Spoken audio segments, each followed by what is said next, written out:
nation's problems.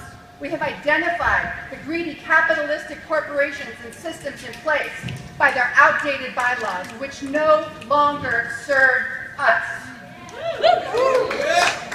Therefore, they will never serve future generations.